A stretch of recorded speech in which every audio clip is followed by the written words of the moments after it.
నా పేరు కృష్ణారావు, ఆదివాసీ గిరిజన సంఘం ఉకంపేట మండల కార్యదర్శిని. బూర్జ పంచాయతీ సిల్లిపకని గ్రామంలో డోలి మోతతో తరలిస్తున్నటువంటి పేషెంట్ మార్గంలో పోయింది. చాలా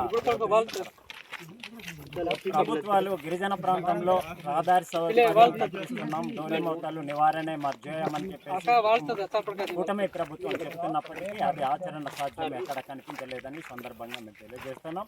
ప్రభుత్వం తక్షణమే మారుమూల శిఖరాగ్ర గ్రామాలకి తార్ రోడ్డు మంజూరు చేసి డోలి మోతల నుంచి నివారించి ప్రాణ నష్టాన్ని హరికట్టాలని చెప్పేసి మేము ప్రభుత్వాన్ని గిరిజన సంఘం ద్వారా మేము తెలియజేస్తున్నాం.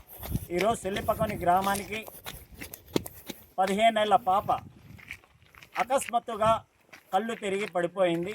తక్షణమే అంబులెన్స్కి ఫోన్ చేస్తే అది 3:30 గంటలకి కాక అక్కడి నుంచి మాకు ఏ రకమైనటువంటి ఇన్ఫర్మేషన్ లేదు. సరిగదా అంబులెన్స్ ఇక్కడ రావడానికి సరైన రహదారి లేదు, మా గ్రామానికి రాదు. ఏదైతే సిల్లిపకని గ్రామం నుంచి 6 కిలోమీటర్ల మధ్య వలస గ్రామానికి